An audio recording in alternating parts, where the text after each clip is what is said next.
Aray, binato, ang sakit daw. Tapos namigay tayo ng mga chichirya sa mga bata, nakakaaliw.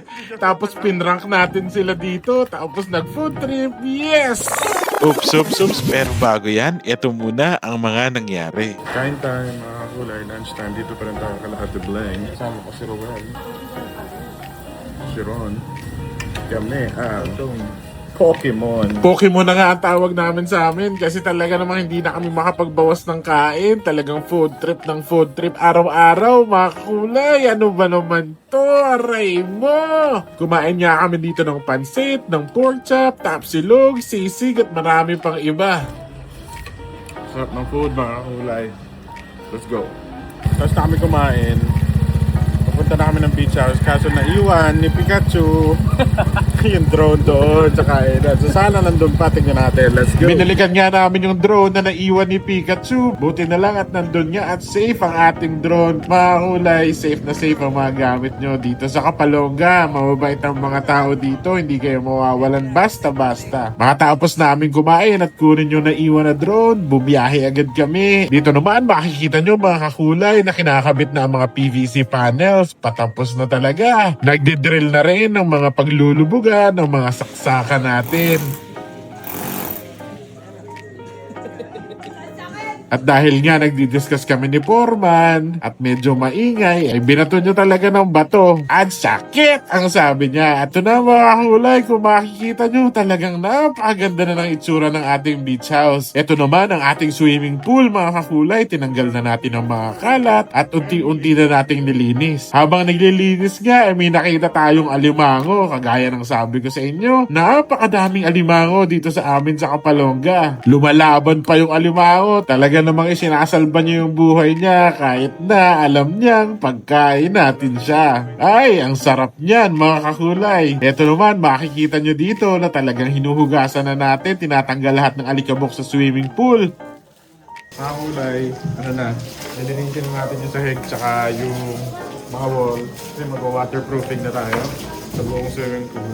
Tapos yan, mag-leak test na tayo tapos diretso tayo na kompleto na halos. After natin mag-inspect at i-check ang ating swimming pool, talaga namang ibinigay na natin yung mga pasalubong natin sa mga cute na mga batang ito. Alam ko hindi healthy tong mga chichirya para sa mga bata, pero okay lang naman yan kung paminsan-minsan lang at saka makita mo silang masaya, talagang nakakabusog sa pakiramdam. Talagang happy ang mga kids kapag meron kang kaunting pasalubong sa kanila. Kanta mo na, kanta. Kanta mo na. Nakakaaliw nga na talagang kumanta sila para sa atin. Kami yan sa poblasyon mga ulay kasama si Foreman at si... Naghanap na nga kami ng mga silan kung saan-saan at saka mga malalaking gunting, yung talagang heavy duty kasi kailangan pulido ang pagkakagupit ng mga PVC. Pero wala dito sa suki nating hardware kaya nagpunta tayo dito sa merchandise, pero habang naghahanap tayo ng gunting, ang daming nakakilala sa atin. At eto na nga, nakarating na tayo sa merchandise at dumaan na naman ang ating kalokohan. Nagpapabili sila ng mga heavy duty na gunting pero naisipan natin na bilhan sila ng gunting na pambata.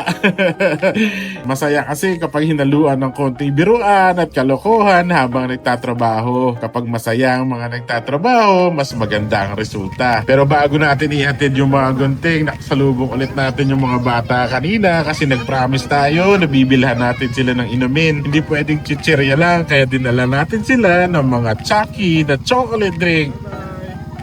Ito na nga yung prank natin mga kakulay. Nagdala tayo ng pambatang gunting. Tignan natin ang reaksyon nila.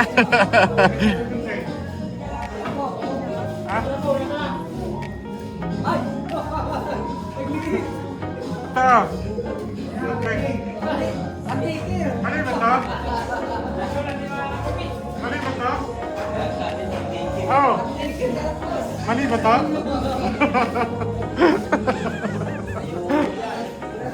Pwede ito!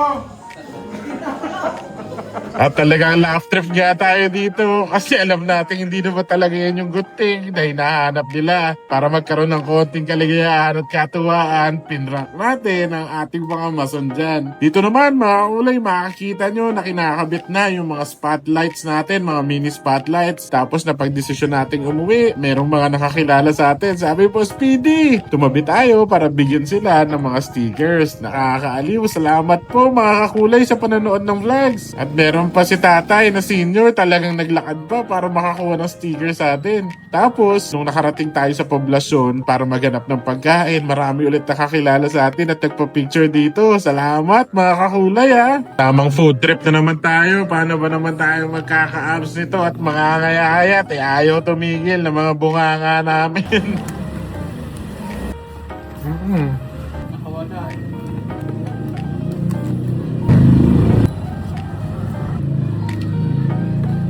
So, dito kami ngayon mga kulay sa J-Stop.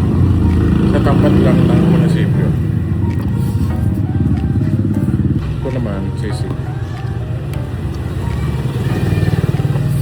Tamang food trip na naman tayo mga kakulay. Grabe na to. Tapos bumili tayo ng butcheron kasi masarap ang butcheron sa kanin. Yun lang mga kulay. Salamat sa pagsama sa amin sa another travel and food adventure. Bukas ulit ha. Yun lang. Thanks. Bye!